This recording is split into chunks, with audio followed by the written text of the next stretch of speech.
Salut à tous, alors c'est Frédéric Delavie. Alors aujourd'hui, je vais faire une petite vidéo pour répondre à une question de, alors j'ai regardé le nom, de Fabien Bouralot, qui m'a envoyé une question sur mon Facebook officiel. Donc il m'a dit une question sympa et tout le monde peut se la poser, alors surtout ça tombe bien parce que moi j'ai un peu mal à ma dent de sagesse là. Beau avoir 47 ans, elle me fait encore un peu mal, elle n'est pas encore totalement sortie. Alors c'est: bonjour Monsieur Delavier, tout d'abord je vous félicite pour la qualité de votre travail et la pertinence de vos interventions. Donc, merci, hein, ça fait toujours plaisir. Donc, vous avez répondu à beaucoup de mes questions, et même certaines que je m'étais jamais posées, et je vous en remercie. Je m'en pose une justement, et vous pourrez peut-être m'éclairer. À quoi servent les dents de sagesse? Pourquoi poussent-elles vers l'âge adulte? Alors j'ai d'abord pensé à un attribut héréditaire que nos ancêtres utilisaient pour remplacer leurs dents normales qui devaient déjà être bien usées à l'âge de 20 ans. Alors c'est pas ça, mais c'est pas grave, il y a des milliers d'années. Mais je ne me suis pas totalement convaincu. Tu as bien raison, c'est pas vraiment ça. Si vous pouviez apporter une réponse à cette question, nous la faire partager. Je vous en serais reconnaissant. En tout cas, j'espère que vous continuez à nous faire partager vos connaissances très longtemps. Encore, bien à vous. Alors, très gentil, bonne question, c'est vrai. Et sa question m'a permis d'y répondre dans ma logique implacable et pragmatique, hein. Souvent, je fais des fois quelques erreurs, mais rarement. Donc, j'avais un peu griffonné un petit truc. Alors, sur les dents de sagesse, alors je pense que maintenant, surtout pour les Occidentaux, hein, elles ne servent, les Européens du Nord, tout ça, les Asiatiques, elles ne servent plus à grand chose, hein. Avant, elles devaient pousser plus tôt, hein, c'est-à-dire que nous, actuellement, on se retrouve avec les dents qui poussent relativement tard, mais avant, elles devaient pousser plus tôt dans de grosses mâchoires puissantes, hein. Comme je l'ai montré sur une de mes vidéos, hein, sur l'homme est-il végétarien, je crois, un truc comme ça. J'avais dessiné une magnifique évolution du crâne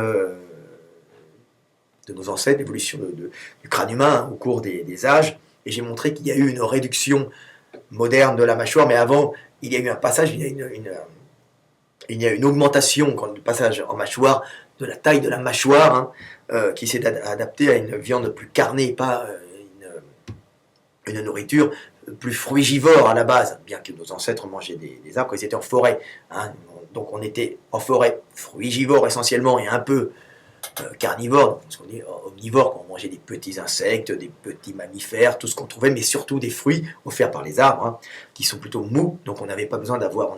Donc on avait un gros masséter, ici c'est un muscle qui est au niveau de la tempe, hein, pour ouvrir grand la bouche et pouvoir fermer sur des fruits importants, donc avaler des gros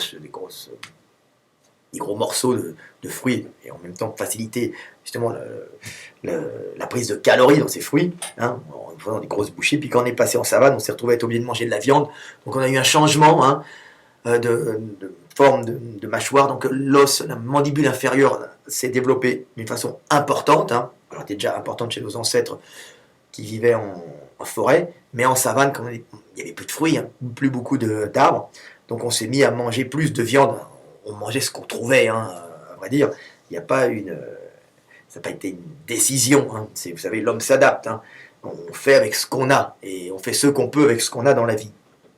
Donc, poussé en savane, il a dû s'adapter, donc il va trouver la calorie où il peut, donc chez les animaux qui sont autour de lui, donc on la prend chez les autres, hein.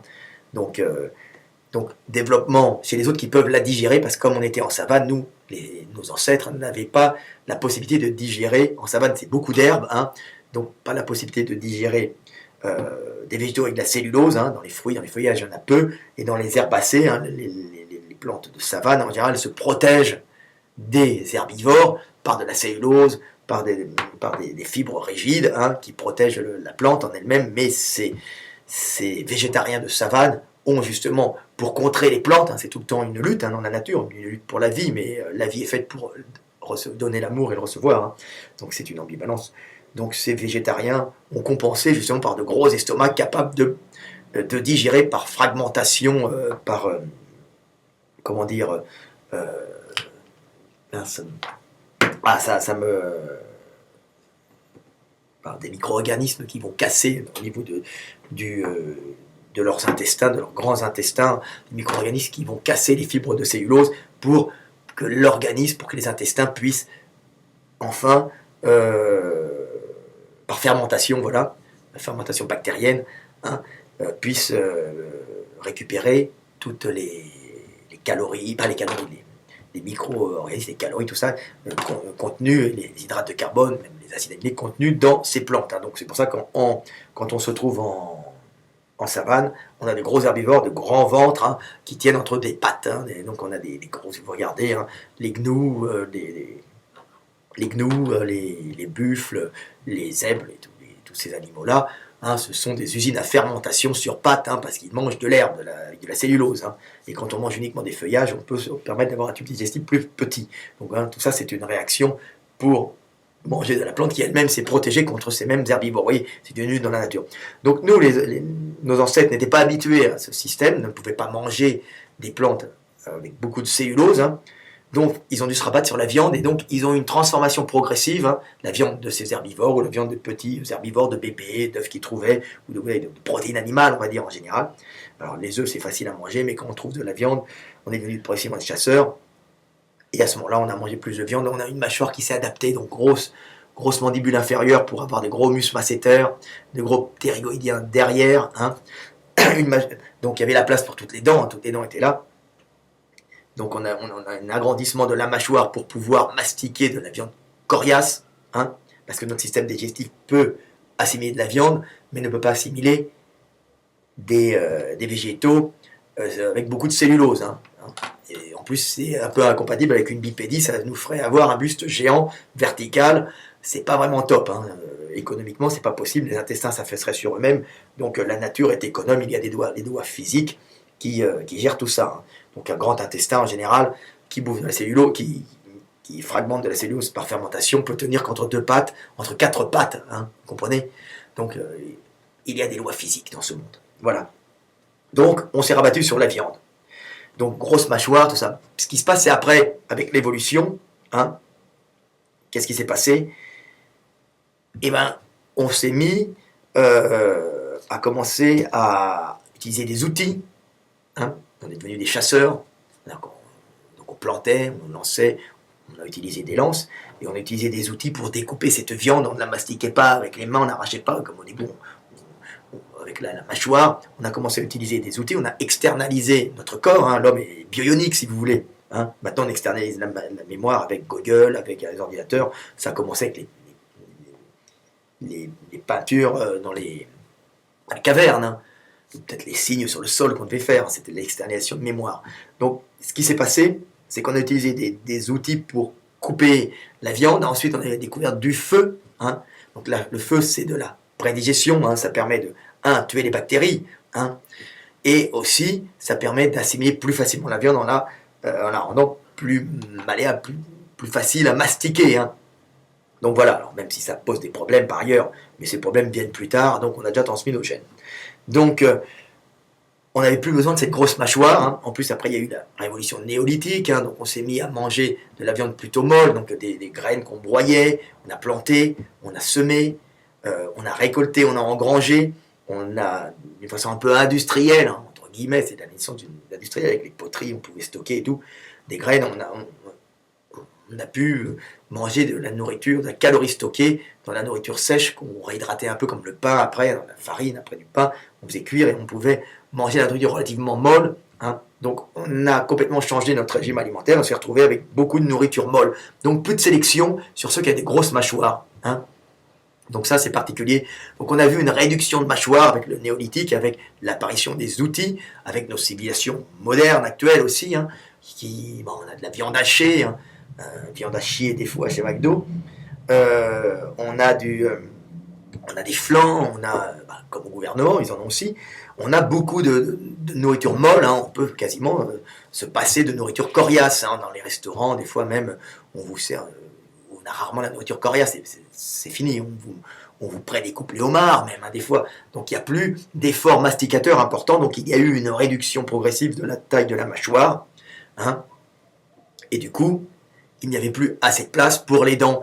Et c'est pour ça que les dents de sagesse, en général, posent des problèmes quand elles poussent. Et alors, elles posent des problèmes quand elles poussent. Et deuxièmement, pourquoi elles poussent tard? Alors elles poussent tard parce que la nature a sélectionné les individus chez qui ces dents de sagesse poussaient tard, pour éviter qu'ils meurent d'une infection bucco-dentaires avant de transmettre leurs gènes. Parce que c'est les dernières dents qui vont faire un problème à l'arrière de la mâchoire. Les autres, elles vont pousser devant, elles vont aller un peu par derrière, mais celle qui est derrière, elle n'a pas beaucoup de place, elle se trouve coincée entre l'arrière de la mandibule, hein, et en général, elle va mal pousser, et il y a les gencives qui sont dessus, ça risque de s'infecter, ça risque de faire une infection bucco-dentaire qui peut se terminer en septicémie et entraîner la mort de l'individu. Donc, comme il était sûrement hyper fréquent, vu la réduction de la mâchoire qui était plus importante, hein, pour la survie de l'individu, de l'espèce, hein, puisqu'on avait les outils, on avait la cuisson, on avait le commencement de la nourriture industrielle, puis maintenant on a la nourriture industrielle. Donc à l'époque, dans ces temps anciens, on avait déjà une réduction de mâchoire, mais cette réduction de mâchoire a entraîné rapidement des infections graves et des septicémies. Et les individus qui avaient les dents qui poussaient relativement tôt, hein, donc qui poussaient à l'époque au rythme normal, hein, mouraient d'infection avant de pouvoir transmettre leurs gènes. Donc, il y a eu une sélection sur ceux qui avaient leurs dents de sagesse, hein, leurs dents de sagesse, hein, on dit tout le temps le vieux est sage, hein, vous voyez, je suis sage, leurs dents de sagesse qui poussaient tard. Hein, pourquoi? Parce que c'est pas grave d'avoir une infection, beaucoup moins grave d'avoir une infection une infection fatale des dents quand vous avez déjà transmis vos gènes et quand vous avez déjà 2 ou 3 enfants, parce qu'avant on les faisait plus tôt. Donc vous voyez, la nature a sélectionné les individus qui avaient leurs dents qui poussaient tard parce qu'on avait déjà une réduction de mâchoire pour que ces individus aient le temps de transmettre les gènes avant d'être emportés par une infection bucco-dentaire, parce que c'est pas de la rigolade, une infection bucco-dentaire. Hein. Maintenant, on a les antibiotiques, on a le médecin, on a le dentiste à côté de chez soi qui nous enlève, qui nous enlève la dent, et qui va nous mettre un peu d'acide pour nous enlever l'excès de gencives. Hein. Mais à l'époque, c'était pas comme ça. Une infection bucco-dentaire, c'était une catastrophe. Donc voilà un peu la raison pour laquelle les dents de sagesse poussent tard. Hein. J'espère que j'ai répondu à vos questions. 12 minutes. On essaye de faire des vidéos pas trop longues, parce qu'on m'a dit des fois, Fred, c'est super, mais j'ai pas le temps. Je dois aller me coucher, tout ça, c'est génial. Merci à tous. Donc voilà, j'ai encore un peu mal à la gorge. Donc voilà la raison pour laquelle nos dents de sagesse poussent un peu tard. Hein. Bon, maintenant, ça pose plus trop de problèmes. Alors, il y a tout le temps des différences dans l'espace des dents. Les Africains, qui eux, sont beaucoup moins industriels, ce qui ne veut pas dire Africains subsahariens plus cons, c'est-à-dire que nous, on est industriels parce qu'on a eu l'hiver, donc on a dû développer une pensée industrielle pour s'adapter au manque de la nature. Donc les Africains, eux, une nature abondante, n'ont pas développé ce système industriel de pré-découpe, industriel même de mastication, pré-mastication et découpe des aliments. Alors ils découpent quand même, mais d'une façon un peu moins. Donc eux, ils ont quand même de la place. Hein. Et les Africains, par exemple, subsahariens, ont en général beaucoup moins de problèmes bucco-dentaires, hein, parce qu'ils n'ont pas la même culture, et même la même culture de la conservation et la même culture du broyage des aliments. Hein. Alors ils mangent mou, mais c'est une culture différente, et c'est pour ça qu'ils ont en général moins de problèmes, parce qu'il y a quand même une sélection, ils ont quand même des mâchoires plus importantes, parce qu'ils ont ils ont eu une nourriture moins transformée, hein, parce que nous au nord, on a dû stocker beaucoup plus, hein, à cause de l'hiver, transformer à cause de l'hiver, hein, en matière sèche pour pouvoir réhydrater comme le pain, comme tout ça. Même la viande, notre viande était travaillée, rabolie un peu comme dans les salaisons, dans les fumaisons, hein, pour conserver l'hiver, hein, en vérité. Hein. On sale et on fume pour conserver l'hiver, alors que l'Africain subsaharien en permanence de la nourriture, donc il n'a pas besoin d'avoir tout ce système de conservation alimentaire qui ramollit aussi la nourriture. Donc c'est pour ça qu'on se retrouve avec l'Africain, mais quand même une mâchoire plus importante et moins de problèmes bucco-dentaires. C'est le climat qui veut ça, hein, puisque la nourriture est abondante, on n'a pas à la conserver d'une façon importante. Voilà, nous, elle est abondante, sauf l'hiver, donc on a conservation et changement de qualité structurelle de la nourriture, elle devient plus molle, souvent au nord. Voilà. Bon, c'était Fred Delavier, on arrive à 15 minutes, 14, 26, 27, 28. Salut, à bientôt tout le monde.